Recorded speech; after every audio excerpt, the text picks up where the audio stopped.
You're watching Canadian Muslim News on Muslim Network TV. From Toronto, Ontario, I'm Samia Said. Welcome to the show. Now, coming up, we have an interview regarding a letter writing campaign to commemorate the London family in Ontario. But first, let's take a look at the headlines. BC is the first province to decriminalise select drug possessions. Toronto Financial Service expands to provide Islamic wills. New centre in Ontario opens free space for community initiatives. Muslims and Jews oppose halal slaughter ban in Brussels. And now the details. From January 31st, 2023, British Columbians 18 and older will be able to possess up to 2.5 grams of select illicit drugs without arrests or charges. The Federal Minister of Mental Health and Addictions, Carolyn Bennett, announced the decision yesterday with her provincial counterpart. The province is the first to put opioids, cocaine, methamphetamines, and MDMA on the drug exemption list. Advocates say the new approach will treat drug addiction from a healthcare perspective rather than a criminal one. The province is currently undergoing a drug overdose crisis, with reported numbers soaring during the COVID-19 pandemic. The new policy does come with limitations. Drugs cannot be in possession while in the airport or while on elementary and secondary school grounds. Toronto-based Islamic finance company Munzil has acquired Muslim Will Solutions Incorporation to expand their halal financial services. After the undisclosed all-cash deal, Munzil now has the capacity to help Canadians write a Sharia-compliant will. With a distinct and complex Islamic inheritance law, wills are often difficult and costly for Muslims to write. According to Muslim Will's co-founder Nabil Orfali, the platform uses cutting-edge AI technology to create a will that is both Sharia and Canadian law compliant. The accounting and auditing organization for Islamic financial institutions has certified Munzil to provide these services. The Central Bank of Bahrain regulates the organization. Nonprofit organization Studio 89 celebrated the grand opening of their new center this weekend in Mississauga, Ontario. The organization opened their new space to provide a free, accessible, and inclusive space for youth and community programs. The Youth Troopers for Global Awareness established the organization in 2014. Their goal is to empower the community to act locally and think globally for a sustainable future. Many local nonprofits use the studio space for community initiatives focusing on environmental and social justice. Since 2014, close to 45,000 people have attended their events. Representatives of the Muslim and Jewish communities have collected and delivered close to 130,000 signatures to the Brussels Capital Region Parliament today to oppose the halal slaughter ban. The ban follows suit from the regions of Flemish and Walloon in Belgium. Today is the last day of 2 weeks of discussions. The representatives and the civilians who supported the campaign gathered in front of the parliament to show unity and solidarity. The spokesperson of the Belgian Islamic Coordination Board says they have been fighting the serious violation of religious freedoms for a long time. That's it for the news. Now, as the anniversary of the tragic attack on the London family in Ontario approaches, Canadians are coming up with creative ways to commemorate and remember the family, our family. Our next guest is someone who did exactly that. Brother Asim has started a letter writing campaign to remember the London family and is joining us today to tell us more about it. Welcome to the show, Brother Asim, and thank you so much for joining us today. Thank you so much for having me. Brother Asim, I've already said that you started a letter writing campaign. Can you tell us some more details about it? Yeah, this was a national tragedy, so it made sense for me to do something where all Canadians can be given some kind of an opportunity to make a difference. So that's why I created the letter writing campaign. Mm-hmm. And what's included? Who submits the letters? So this opportunity is open to the Canadian public, and that was very important to create such an opportunity. There's a lot of wanting voices that want to do something about this, want to say something, but simply just won't or don't know how. So this is an opportunity, a meaningful opportunity for all Canadians to affect change by writing letters of remembrance for our London family, the Afzal family. And the act of letter writing is also an instant action against Islamophobia. Mm-hmm. And how is that? How is it an instant action against Islamophobia? Because we're building connections here, right? You're actually participating, right? We're taking that next step. Like I said before, I was at the Vigil in London, Ontario, and I saw such amazing, that amazing turnout. So I know that there are a lot of Canadians that want to say something, that want to continue those good actions, and this is what this opportunity is. So the act of that letter writing is another connection. On top of it, I call it digital philanthropy because these letters will, as long as the site is available, will always be read, and they are being read by other people. So not only are you building your own personal connection by writing and sharing sentiments, which is a cathartic experience because it's such a traumatic thing that happened, and it's a national tragedy that by sharing, other people can now um, participate in that healing, and also make and build their own connections. Mhm. Now, I took a look at the prompts that were up on the website to get us started on writing a letter. And something that I struggled with was really, I didn't know how to start. I didn't know what to feel. I didn't know what to think. I didn't know what to put down on paper. Mhm. What would you tell people to get started on a letter? First of all, there's a couple of things.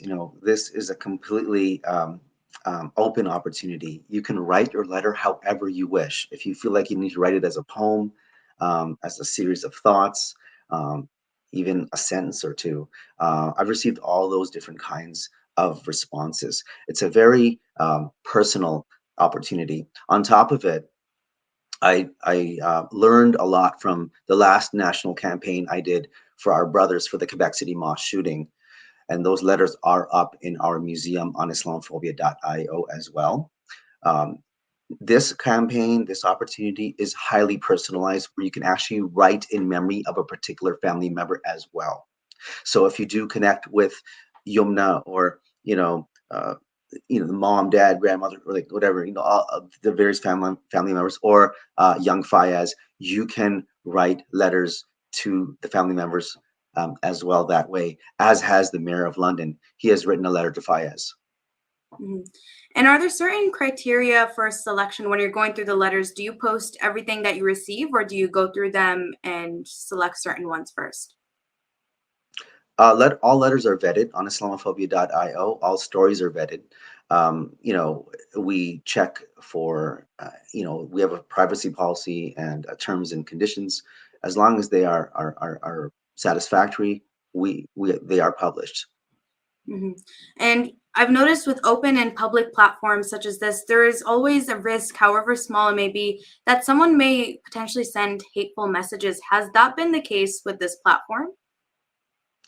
Um, I have maybe received just a touch of that, and I've been thinking about, how to handle that. However, those types of messages from anyone will not be published in that particular way. However, it is interesting to see what we can do with them after, perhaps. Mhm. And you say that you have a vetting process. Is this just you going through, or do you work with a team of others to help you for the platform? Right now, it's mainly myself, but I do have some advisors who have helped me put this together. This is a young platform. It was just developed after the London terror attack last year, so it's about a year old, and it's had some amazing growth. I've been able to work with some incredible people on this, uh, including people behind the scenes who have helped me to develop this further. So yeah, it's been good so far. Mhm. And what is the reaction that you've gotten, whether it's from the community or from the people sending in entries or even reading the entries? Incredible, like really, these are all letters and stories in first person narrative, and so it's people's truths. The Mhm. whole point of Islamophobia.io is instant impact, right? This is about making change right now, and this is the opportunity afforded to Canadians and people around the world. So that's what I'm interested in as a change maker.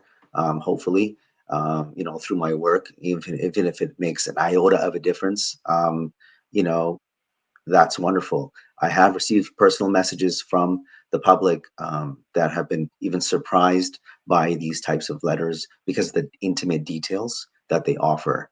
Also, I've been fortunate to work with some officials and they have participated in this. As I said, the mayor of London was one of the first people to actually support this campaign, as has other councillors and MPs who have uh, learned about this as well. So I think it's kind of getting around, and so I am continuing to try to do that work. I am also working with some school boards for this campaign.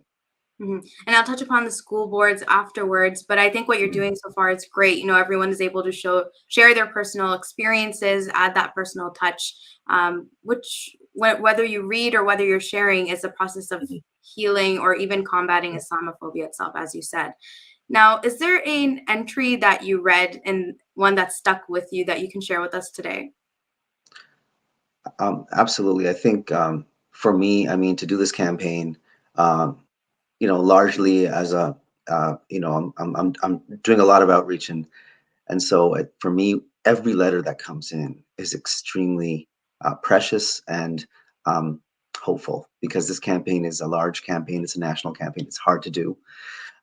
There is a letter that did come in very early in the campaign, and was addressed to Fayez, and it was titled "You Are Loved," and it really shook me to the core. It was beautiful, and I thought, wow, if this campaign can be known by so many more Canadians, this is a type of beauty that can come out. It was really, really emotional, and I have read more emotional letters like that as well for this campaign, for the Quebec City mosque shooting campaign, and in general on the platform.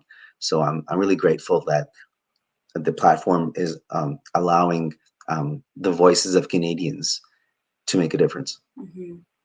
And just reading over the title, I got chills over my body, and I was like, okay, I have to go and check that out afterwards, as well as all the other Mhm. experiences or entries.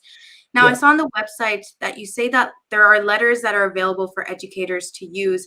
How Mhm. are educators going to use this platform?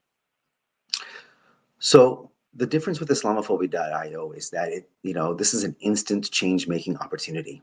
Typically, I think that, when educators or speakers come in to do an Islamophobia workshop or something like that, there's a discussion about Islamophobia, which is all good. It's important and it's needed, but it's very hard to then measure the impact within that particular classroom setting or that lecture hall.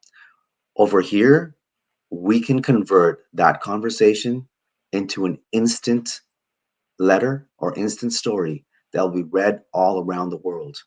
That impact is instant, because that will be read for sure by people from different parts of the country and around the world, as people are doing.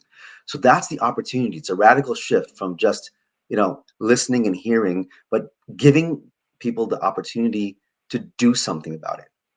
So Mhm. it's another connection. Education is a connection, and then if you Mhm. imply that education and do something, it builds more connections. And I think the act of building connections can then lead to more opportunities, because you have participated practically.